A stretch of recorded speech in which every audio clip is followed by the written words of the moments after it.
तो जिस प्रकार से दुनियादारी की सब चीज़ों की आदत है, खाना टाइम पे खाते हो, पकाना टाइम पे जाते हो, और दूसरी जितनी आवश्यकता शरीर की है सब पूरी करते हो, सर्दी गर्मी से बचने के लाख प्रयत्न करते हो, लेकिन तो पाप कर्म से बचने का प्रयत्न कभी नहीं करते। आप सभी को राधा स्वामी। देखिए, जो आज का सत्संग का विषय है उसमें महाराज ने बताया कि सत्संग एक ऐसी चीज़ है जो देवी देवताओं को नसीब नहीं होता। सत्संग को प्राप्त करने के लिए इंसान को मनुष्य रूपी चोला मिला है, तो हमें उसका फ़ायदा भी उठाना चाहिए। हमें नित्य सत्संग में जाना चाहिए और गुरु महाराज की बातों को अनुसरण करके हमें अपना जीवन सफल अवश्य बनाना चाहिए। और साथ ही महाराज ने बताया कि अगर हम सच्चे गुरुमुख होते हैं तो गुरु किस तरह हमारी संभाल करता है, और अगर हम मनमुख होते हैं तो उससे हमारे जीवन पर क्या प्रभाव पड़ता है। और भी बातें महाराज ने सत्संग बहुत ही अच्छी अच्छी बताई है, जो बातें वो हमारे दैनिक जीवन के लिए बहुत ही ज़्यादा उपयोगी साबित होती है। तो चलिए आपका कीमती समय लेते हुए सत्संग को शुरू करते हैं।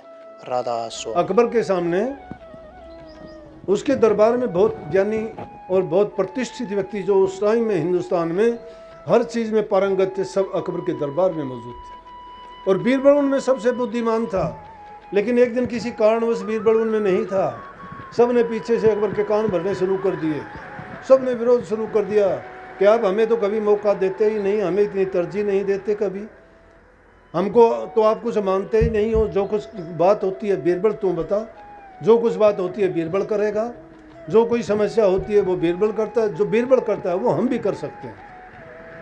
अकबर बड़ा बुद्धिमान था, बुद्धिमानों की सभा में जब रहता था हर प्रकार का ज्ञान उन बुद्धिमानों से लेता रहता था।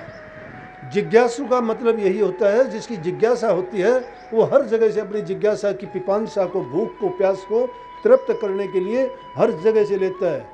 दत्तात्रेय के 24 गुरु थे, और 24 गुरु में उन्होंने कबूतर, मछली, मेंढक उनको भी गुरु माना है, हवा, पवन, पानी, अग्नि, आकाश, मिट्टी को भी गुरु माना है, पर्वत, सूर्य, इनको भी गुरु माना है। वो 24 गुरु उन्होंने क्यों माने कि हर चीज़ से मुझे जो ज्ञान प्राप्त हुआ वो मेरे गुरु हैं। उन्होंने मुझे बताया है कि आदमी को किस प्रकार से सीखना चाहिए, किस प्रकार की उनमें गुण आने चाहिए। तो कहने लगे, अकबर हंसा उनको देख के, कहने लगा क्यों नहीं, आप सभी बुद्धिमान हो, आपसे भी पूछ सकता हूँ। बोला चलो, बोला हमसे पूछ के देखो, वो काम हम भी कर सकते हैं। हाँ बोला कर सकते हो। अकबर के मन में आया, चलो आप ये बताओ, एक बात पूछता हूँ आप सबसे, आप कहते हो तो। बोले कि दुनिया में सबसे बड़ी चीज़ क्या है? तो 4-5 थे, बोले कि हाँ जी हम बताएंगे। बोला ठीक है। बोला जी टाइम दे दो हमें। बोला टाइम दिया। बोलो कितना? बोला जी 1 हफ्ते का टाइम। 1 हफ्ते का टाइम दिया। आपस में विचार विमर्श करने लगे कि सबसे बड़ी चीज़ क्या होगी, सबसे बड़ी चीज़ क्या है बोलो। कहने लगे परमात्मा। बोला परमात्मा सबसे बड़ी कैसे होगी? बोला तो इंसान का जीवन। आपस में बात करते रहे, 6 दिन गुजर गए, उनको कोई समझ नहीं आई, कोई फैसला नहीं कर पाए। अकबर ने कह दिया था अगर तुम इसका जवाब 7 दिन में नहीं लाए तो तुम्हें सजा मिलेगी मौत की। बोला तुम इतने बड़े बन गए, इतनी बात कहते हो, इसका जवाब लेके आना। अब जवाब उनके पास नहीं बना तो सारे इकट्ठे होकर बीरबल के घर चले गए। कहने लगे बीरबल हमें बचा। बोला क्या बात हुई? बोला बात क्या हुई कि बस पूछना, हम तो ऐसे ऐसा कर बैठे, गुनहगार हैं हम तेरे। बोला तू बचा सकता है और बचाने वाला नहीं है दुनिया में। बोला कोई बात बताओ मुझे। बोला कि मुझे तो जहाँ मर्जी आती हो वहीं फंसा देते हो। एक बार इसी तरह से उज्बेकिस्तान के एक बादशाह ने 3 सवाल दे के भेज दिए अकबर के दरबार में। उस टाइम में लगभग पूरे हिंदुस्तान पे राज करता था। जब उज्बेकिस्तान का हलकारा वहाँ सवाल लेके आया कि वहाँ के राजा ने 3 सवाल पूछे हैं और आपका आदमी वो सवाल इन पर्सन, मतलब खुद व्यक्तिगत रूप से वहाँ हमारे दरबार में प्रस्तुत होकर उनका जवाब दे। तीनों बातों का जवाब देने के लिए सब ने नीची गर्दन कर ली। बोले कि इतनी दूर जाना पड़ेगा, पता नहीं रास्ते में क्या क्या बीतेगी, कोई उसको छोड़ देगा, मारेगा, क्या होगा। बोला बीरबल ये तो बुरी बात होगी। बोला कि हाँ मैं जाऊँगा। बीरबल गया और उनके जवाब दे के आया। लेकिन यहाँ तो बात ये थी, जब वो सारे इकट्ठे होके गए और जाके कहने लगे कि बीरबल गुनहगार हैं हम तेरे, हमें बचा किसी तरह से। बोले क्या बात होगी? बोले कि हम आपके पीछे से बादशाह के सामने ऐसा ऐसा कह बैठे कि हमारे से कुछ भी नहीं पूछता, हमारे से पूछ कभी तो। बोला उन्होंने पूछी दुनिया में सबसे बड़ी चीज़ क्या है? बोला हमने तो विचार करके देख लिया, नतीजा ये निकलता है कि बड़ी चीज़ कोई है ही नहीं, हमें पता नहीं लगा। बोला शर्त है मेरी, जान बचा लूँगा तुम्हें। बोला क्या? बोला तुम में से 4 हो तुम, एक मेरी खाट के आगे लगो, एक पीछे बैठो, मैं खाट पे लेटूंगा। एक मेरा होका लेके चलो, एक मेरे जूती ठाके चलो। अब इतने बड़े आदमी भरे बाजार में बीरबल के घर से और वो चलते हैं, खाट पे वो लेटा हुआ है, एक आगे लगा हुआ है, एक पीछे लगा हुआ। इतने बड़े बड़े मंत्री लोग राजा अकबर के दरबार के, एक ने हुक्का उठा रखा, एक ने जूतियाँ उठा रखी। जाके दरबार में देखा, अकबर सामने से बैठा है। अकबर देखते ही हंसने लग गया। ये बीरबल ये क्या? बोला ये आपकी बात का जवाब। बोला ये? बोला इनको बख्शो। बोला ये मेरी बात का जवाब क्या है? बोला गरज दुनिया में सबसे बड़ी है, गरज सबसे बड़ी है। इसकी गरज बड़ी थी इनकी, देख लो, एक ने जूते उठा रखे, एक ने होका उठा रखा। ये 2 मुझे जो है पालंगी की तरह से वैसे उठा के लेके आए हैं, नहीं तो बीरबल की बुराई करते थे, लेकिन गरज दीवानी है ना। बोला इनको बख्शो आप। अकबर ने उनको बख्श दिया। लेकिन इंसान तो गरज पूरी होने के बाद में भी उसको ठुकरा देता है, फिर भूल जाता है। ये उस परमात्मा को याद नहीं करता जिसने इतना सुंदर शरीर दिया, कितने युगों के बाद इसको मनुष्य का चोला मिला। उससे भी अच्छी बात ये तुम्हें हर प्रकार से, हर अंग से संपूर्ण बनाया। उससे भी अच्छी बात तुम्हें अकल, बुद्धि और सब कुछ इतना बढ़िया दिया कि तुम भला बुरा सब कुछ सोचते हो। तुम अपनी सोच से भी आगे सोच सकते हो। किसी जीव को इतनी ताकत नहीं मिली। जीव तो बेचारे अपनी मर्यादाओं से बंधे हुए हैं, लेकिन इंसान की कोई मर्यादा नहीं, इसकी सब खुली हैं। कहीं तक जा सकता है, कुछ भी कर सकता है, कुछ भी सोच सकता है। परमात्मा के रहस्य को भी यही खोज सकता है, और किसी के बस की बात नहीं। और फिर भी इसको कोई परमात्मा का एहसान नहीं, फिर भी उसका कोई गुणगान नहीं करता, कभी उसको पाने का प्रयास नहीं करता, कभी ये नहीं सोचता कि जिसने मेरे ऊपर इतने एहसान किए हैं कि कम से कम मैं उनका शुक्राना तो करूं। अरे शुक्राना करना ही उसका नाम का जपना है। कभी ये सोचा करो कि जो मेरे मतलब की बात है, शुक्राना करते रहोगे, बुराइयों से बच जाओगे। कबीर साहब ने क्यों कही कि सतगुरु माथे से उतरे शब्द भी होना हो। माथे से उतरने का मतलब कि जिस तरह बच्चों के लिए स्कूल में कहते थे ना कि spare the rod and spoil the child, कि डंडे ने एक तरफ धर दो, बालक ने बिगाड़ दो। मतलब डंडा जरूरी है बच्चे के लिए। इसलिए अगर सतगुरु तुम्हारे माथे से उतर गया, तुम्हारे ख्याल से हट गया, तुम्हारे विचारों से दूर चला गया, तो समझो कि तुम डूब के पाप कर्म में चले गए। क्यों? वो विरह की अग्नि जो जल रही है उसमें कूद जाओगे तुम। वो अच्छी लगती है, देखने से अच्छी लगती है, लेकिन जब उसमें जल जाते हो फिर उसमें कुछ कहने और करने के लिए नहीं रहता। जो विरह की अग्नि में जलता है, उसमें जलने के बाद में वो दोबारा हरियल होता है। विरह की अग्नि में जलने वाला पहले बुराइयां जलती हैं, लेकिन जो पनपता है वो हरी घास की तरह से बढ़ता है। जिस प्रकार से आग लगने के बाद में सब जंगल साफ हो जाता है, लेकिन उसके बाद में नए पौधे जो उगते हैं उनमें हरियाली और वो उससे भी अच्छे होते हैं। इसी प्रकार से इन बुराइयों को हम जब तिलांजलि दे देंगे, इनको जला देंगे और उनकी जगह गुणों की खेती करेंगे, वो गुण की खेती होगी प्रभु के नाम को याद करने से, उनका सुमरण करने से, उनका चिंतन करने से। और उसके लिए हमें हमारे गुरु ये संदेश देते हैं, बताते हैं कि तुम सारे काम करते हुए, लेकिन उन कामों में ईमानदारी, सच्चाई, प्रेम, दया, श्रद्धा, इनके साथ वो काम करते रहो। वो करते करते भी प्रभु के नाम के लिए कुछ टाइम जरूर निकालो, कुछ टाइम जरूर निकालो। अगर नहीं भी निकालते, एक बार तुम्हें आदत पड़ी तो जिस प्रकार से दुनियादारी की सब चीज़ों की आदत है, खाना टाइम पे खाते हो, पकाना टाइम पे जाते हो, और दूसरी जितनी आवश्यकता शरीर की है सब पूरी करते हो, सर्दी गर्मी से बचने के लाख प्रयत्न करते हो, लेकिन पाप कर्म से बचने का प्रयत्न कभी नहीं करते। वो दिन जब नज़दीक आ जाएगा फिर हम किसी के लायक नहीं रहेंगे, ना कहने के लायक रहेंगे, ना करने के लायक रहेंगे। इसलिए जितना भी हो सकता है सारे काम करते हुए प्रभु की भक्ति के लिए जरूर टाइम निकाला करो। नित्य प्रति के अभ्यास करोगे, थोड़ा थोड़ा करते करते भी आपको एक दिन जब देखोगे तो बहुत संचय हो जाएगा। ज़रूरी नहीं कि आप उसको 2 घंटे से शुरू करो, 4 घंटे से शुरू करो, नहीं, उसको तो तुम हर वक्त ही कर सकते हो। जब भी ख्याल में आता है, जब भी सोचते हो, तो अपने बारे में सोचा करो, अपने किए हुए कर्म के बारे में सोचा करो, जो बुराइयां पनप रही हैं उनके बारे में विचार और ख्याल किया करो। अपने दोष अपनी निरख परख करते हुए जब चलोगे, वो पूरा का पूरा टाइम आपका भक्ति में, प्रभु की याद में बीतेगा। और जो उसकी याद में बीतता है टाइम, वो समझो कि वो सच्ची भक्ति है। हम उस चीज़ को याद नहीं करते, भूल जाते हैं। एक क्या करते हैं कि चलो आज नहीं कल कर लेंगे, कल नहीं परसों कर लेंगे, आजकल के करते सारा टाइम चला जाता है। और फिर ये चीज़ें ऐसी हैं कि वो काल और माया देखते हैं कि जिस लोभ डाल के ये लालच दे के इस जीव को ये प्रलोभन देते हैं। उनका काम यही है, वो जीव को बहकाने का काम करते हैं कि वो देखते रहते हैं कि इसका मन चंचल है। इसीलिए संतों ने फरमाया कि अपना मन किसको दो? तन तुम्हारा संसार के लिए है, घर परिवार के लिए है, दो। धन तुम्हारा उनके लिए है, कमाते हो, दो। लेकिन मन भूले से भी संसार को ना दो, घर परिवार का ना दो, मन सिर्फ सतगुरु को दो। और मन जब सतगुरु को दे दोगे तो मनमुख नहीं, आप गुरुमुख हो जाओगे।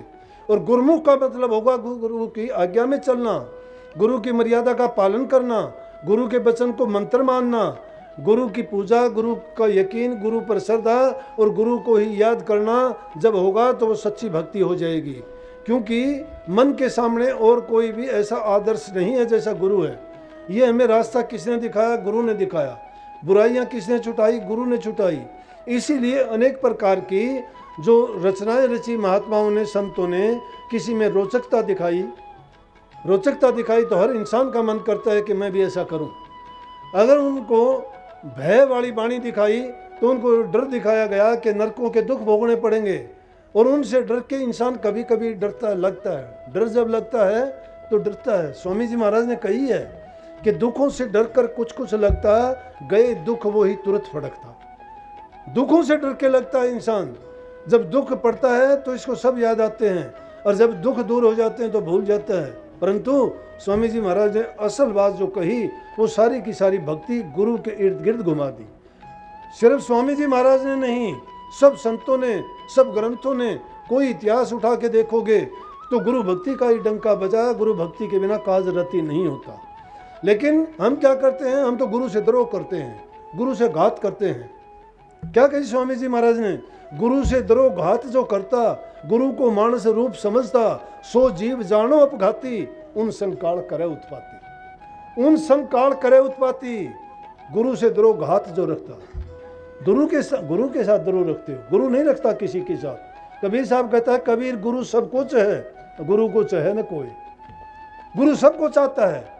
कोई भेदभाव करता है क्या गुरु किसी से? भेदभाव ये ना मान लेना कि दो आदमी तो पास बैठ के खाना खाया है, हम सारे यहाँ बैठे रहे। ये नहीं है। सबको पास बैठा के वहाँ खाया। गुरु सबके साथ था वहाँ पे भी। ये गुरु का भंडारा था, किसी एक का नहीं था। लेकिन जो अनजान जीव हैं वो क्या कहते हैं? वो गुरु से द्रोह और घात रखते हैं।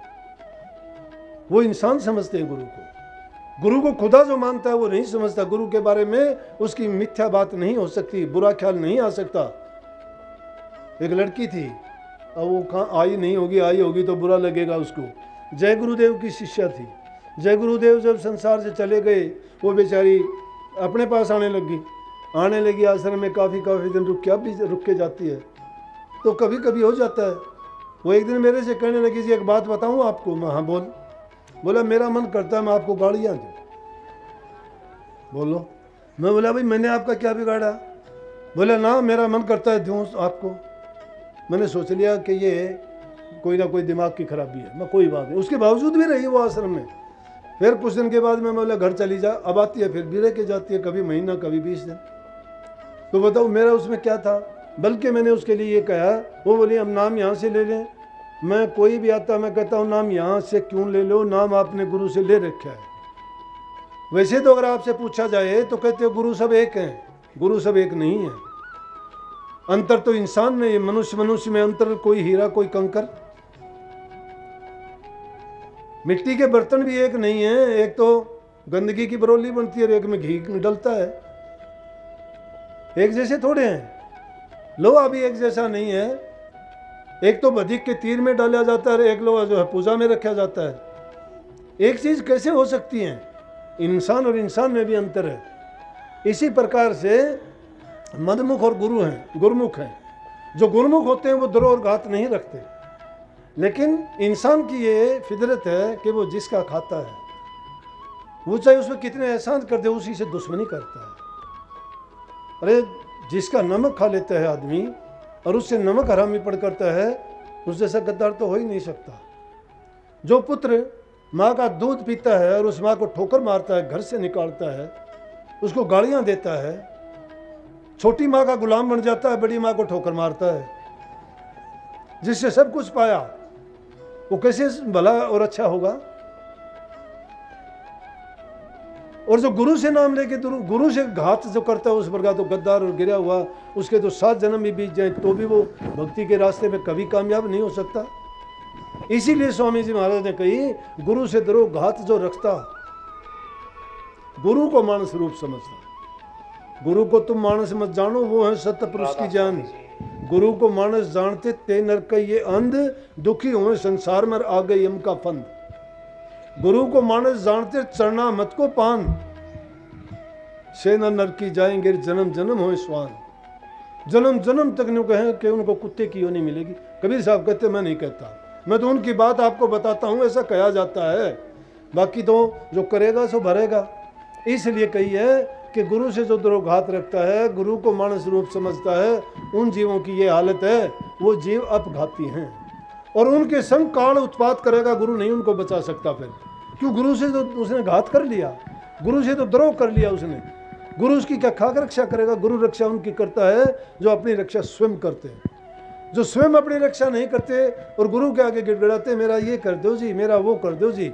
अरे कर देगा ही। सतवीर ने एक शब्द बहुत अच्छा लिखा है, ये कहता है कि तुम चाहे कि अगर मेरे कहे में चलेगा तो मैं तेरे सारे काम कर दूंगा, अगर तू मेरे कहे में रहेगा तो मैं तेरे अंग संग होके किस तरह से कर दूंगा कि कर्मा बाबाई का खिचड़ा खा गया, समझ गए? द्रौपदी की आगे साड़ी बढ़ा गया, कबीर साहब के आगे यज्ञ पूरी कर गया, नामदेव की छान छपा गया, सैन भगत का सांसा मेट गया, लेकिन तुम्हारे दिल में बिलनी के बेर खा गया। कब खा गया? कि तुम अगर मनते दुई निकाल दे, तेरे सारे काम आप संभाल लूंगा, तू मेरा बन जा, मैं तेरा बन जाऊंगा, मैं तेरा बन जाऊंगा, सारा संसार तेरा बन जाएगा, तुझे रोकने वाला ही नहीं है। इसलिए कही है कि ऐसे जीव जो गुरु से भटके तो काल में ठाके पटके, छोड़े को नहीं, मार देगा। इसलिए जिस रास्ते पे आप चलते हो, भागी जीव हो। ये सत्संग मिलना बहुत दुर्लभ है, संतों का सत्संग बहुत दुर्लभ है।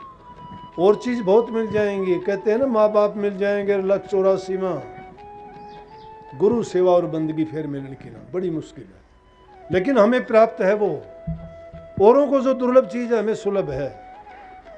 इससे अच्छा अवसर कभी ना आया ना आ सकता हमारे लिए।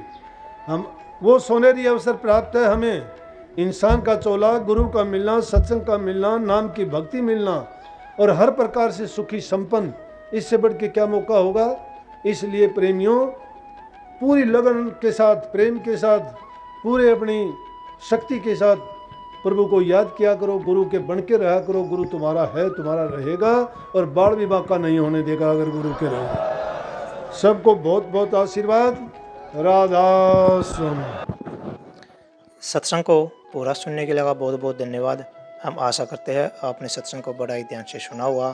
कृपया सत्संग जो वाणी महाराज जी ने बताई है, उन प्रवचनों को अपने जीवन में अवश्य उतारिए और साथ ही आप गुरुमुख अवश्य बनिए और गुरु के प्रवचन हमेशा सुनते रहिए ताकि आपका जीवन सार्थक बन सके। और अगर आपको सत्संग अच्छा लगा तो कमेंट बॉक्स में राधा स्वामी लिखकर पुण्य भागीदार अवश्य बनिए। मिलते हैं जल्दी एक और बहुत अच्छे सत्संग के साथ। तब तक के लिए राधा स्वामी।